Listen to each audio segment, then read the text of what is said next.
What is up, everybody? It's your boy back at it again with another banger. Now, a lot of you guys sent me this link. You wanted me to check this out, react to it and whatnot.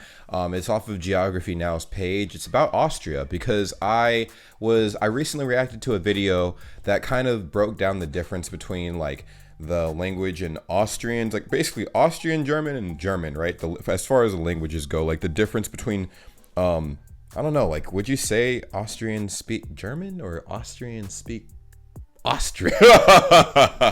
No, but seriously, like, there's some differences in the languages, like as far as the dialects go, and just different pronunciations and what have you, and of course just the culture a little bit. So I kind of wanted to get into this because I feel like they're still tied together in some way, shape, or form. But at the same time, I also get the feeling that obviously Austrians they don't like being associated, or not associated, but they don't like being called Germans. They like being called Austrians because they're from Austria. Like, it's like calling an American British, you know, like, what the fuck?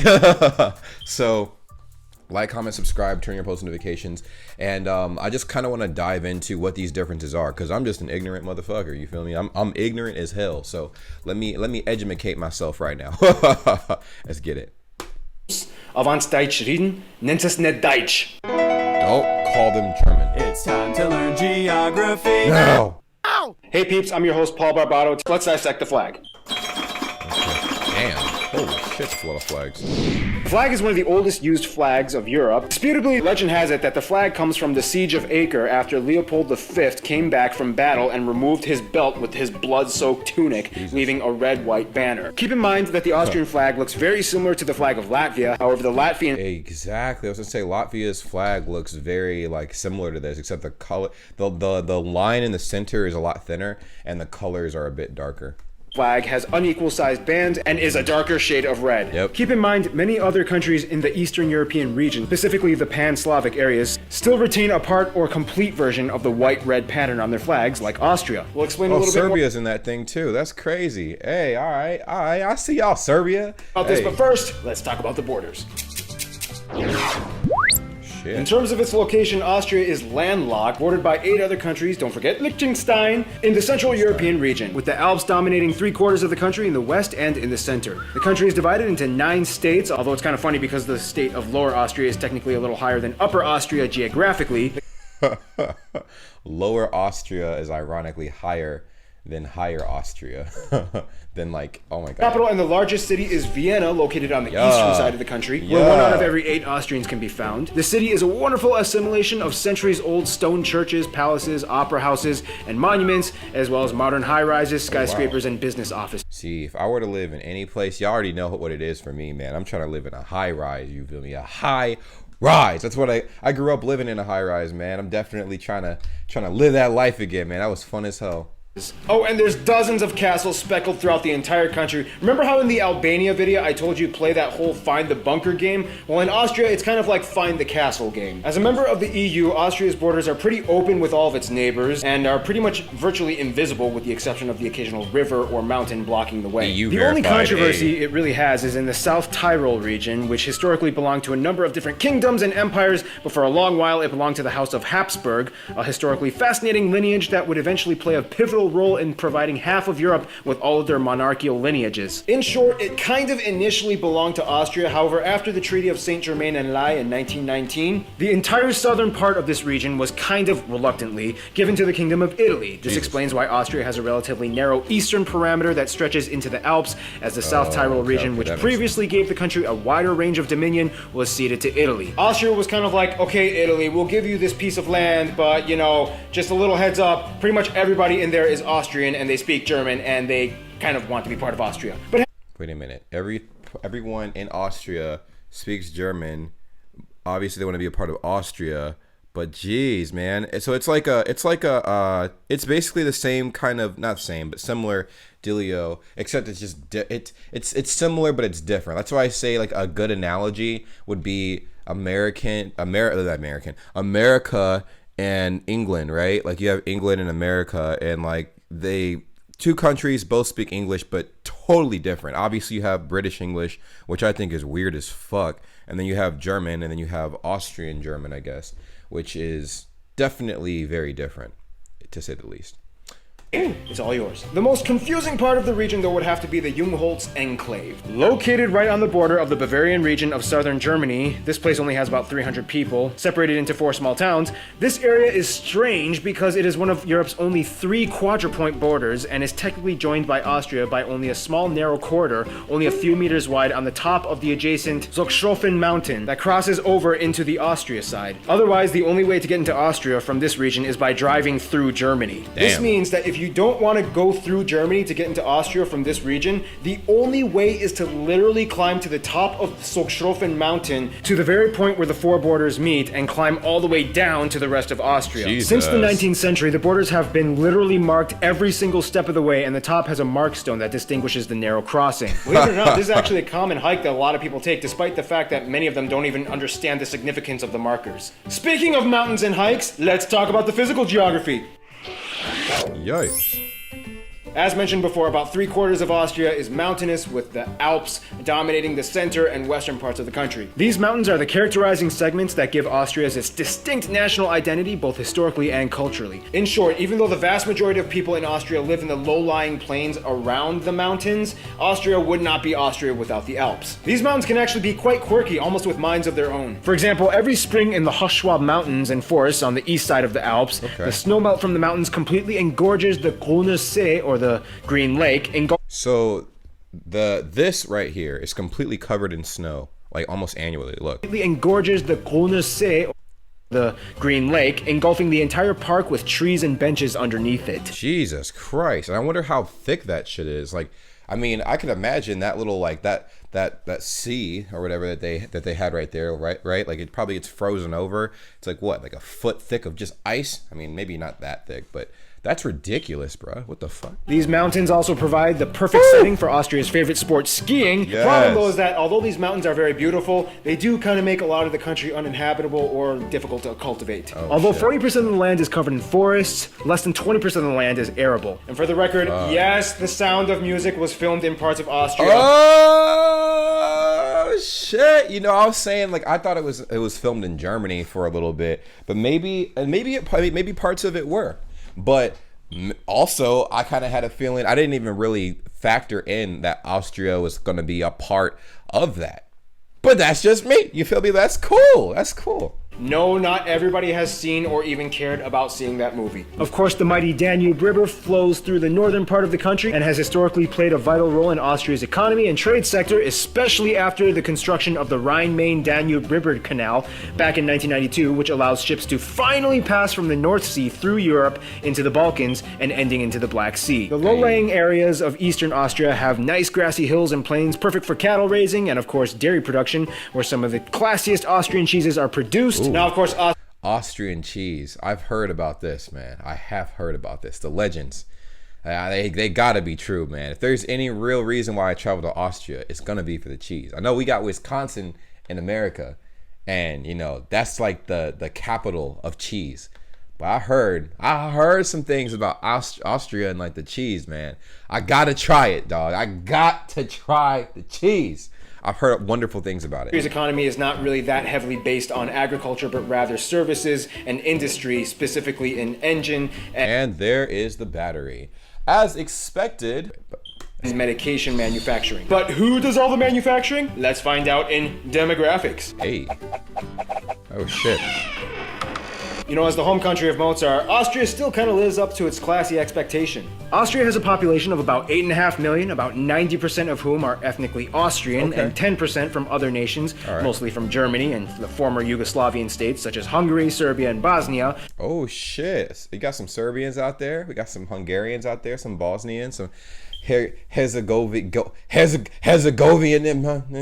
out there, you know what I'm saying? And then, you know, you'll have your number one American out there too. Yeah. I'm not sure how welcoming Austria is. I mean, I would imagine it is. 8.5 million people. I'm not sure how big the country is, but that's not huge. That's not a lot of people. I think we have that many people in like 2 of our states combined. Probably one of our states here. That's crazy. with an influx of Turkish people having immigrated over the past few decades. The reason why there are so many Eastern Europeans in Austria has somewhat to do with the Austro-Hungarian Empire and the Habsburg dynasty, which was one of the most pivotal monarchies that shaped the entire course of European history in every corner, from Spain to France, England to Russia, and so on. The Habsburgs even took over Mexico for a short period of time. That's how powerful these people were. Jesus. Yes, Austrians speak German, however, rule number one, do not call them German.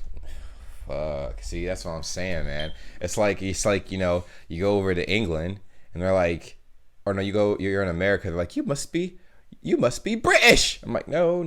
There's a very strong difference between American English and British English. They don't like to pronounce the e's. They're T's. They don't like to pronounce their T's. They're kind of reluctant to even tell you that they speak German, and will be very quick to point out that it's Austrian German, not German German. The language has a very distinct vocabulary, a lot of the words influenced from Eastern European nation words, and they also have their own standard dictionary set apart from the German and Swiss dictionaries. The dialects can change drastically in Austria. Sometimes it only takes about 40 kilometers traveling inward until you reach an area that has a completely different accent. And don't even get started on those Liechtensteiners. In contrast to Germans, Austrians like to define themselves as more soft-spoken and reserved. They don't like to upset anybody, and courtesy is very highly expected in this country. Educational accomplishments and achievements are very highly prized in Austria. One thing Austrians do kind of obsess over, though, are titles. They prefer to be addressed by every title that they've obtained for themselves, even if it equates to like 15 titles. What the fuck? Why? Why? Hello, how do I say? Claudia, the carpenter, the model, the dictator, the fashionista. I don't, what? wait, are we talking about occupations here? Mr. Doctor, Chairman, Vice CEO, Chairman Otto von Schnitzelbach Krakengeschäftmeier. One thing that Austrians will tell you that they really like to do is just taking simple walks, whether it's just for an hour. Hey, that's why y'all fit, though. That's exactly why you guys are fit as fuck. I'll tell you one thing Americans hate. Walking. That's why you got hella cars out here, G. Cars, mopeds, hovercraft. I feel like that's why America will be the first country to invent a hovercraft. An actual floating hovercraft device that's marketable, that everybody will be using quite regularly. Because yes, I understand hovercrafts do exist already, but marketable ones that we can just use on a day-to-day basis have not been, you know, created yet. And we're not talking about those little bullshit hoverboards. I'm talking about actual hovercraft. If there's a will, there's a way, and we're lazy, so we'll figure it out. We'll figure it out. To clear their head, and in any weather, whether it's great or whether it's raining. They even have a word for it, spazieren gehen. Don't be surprised if an Austrian invites you to just go for a walk. Go with it. They're a little bit more conservative in their politics, which can possibly be attributed to the growing elderly population. However, the youth have always been known to ruffle up a few controversy feathers here and there. I mean, the winner of last year's Eurovision contest was an Austrian drag queen with a beard. Hey man, get it how you live, G. They keep things a little bit on the down low. However, once every so often, one notable figure comes and shines through, like Christopher Waltz. Yes, bro, Christopher. I didn't even know he was Austrian, bruh. That dude is so lit. He's one of my favorite actors, yo. He does a great job. He's a really good villain, man. I ain't gonna hold you. That's one of the best villains I've ever seen in my life. Like, if there's a role to be played that is villainous, he will do it with pristine accuracy. Like, the most intense accuracy I've ever seen. Like, he's pretty legit, man. He's pretty legit. Like, obviously, he has several like Golden Globes and Oscars and all that other bullshit. Like everyone's favorite bodybuilder, Arnold Schwarzenegger. Arnold Schwarzenegger, yeah, hell yeah, bro. He's inspired everybody globally. Like, he's a global phenom. Which, by the way, contrary to some stupid rumors, no, the last name Schwarzenegger does not have a racist connotation behind it. Well, you do say, you know, nigger without the shorts, you know what I'm saying? It do kind of sound a little racist. But it's Nager, you know, Arnold Schwarzenegger, you know? Just means the person from Schwarzen. Schwarzen meaning black, Egger meaning soil. It doesn't make it any better, man. It doesn't make it any better. Schwarzen, and then Egger is black dirt. At least it means ignorant here. Fuck. Black soil, fertile soil. It basically just means the place of the fertile soil. The family is descended from a long line of prosperous farmers, which is what the name refers to. Case closed! Speaking of relationships, let's talk about the friend zone. In the Ooh, I wonder, like, so handshaking, is that cool? Is that cool if we handshake? Can we handshake? I mean, I know this quarantine thing kind of going crazy right now, so maybe not. But crazy, you know what I'm saying? simplest way I can put this is kind of what Austria's relationships kind of look like. Now shut up and dance with me! Pretty much all of Austria's best friends have some kind of a love-hate relationship with them, but love always wins in the end. It's kind of crazy too, because in the nicest, softest way I can put this, Austria did kind of start or influence both world wars. World War Really?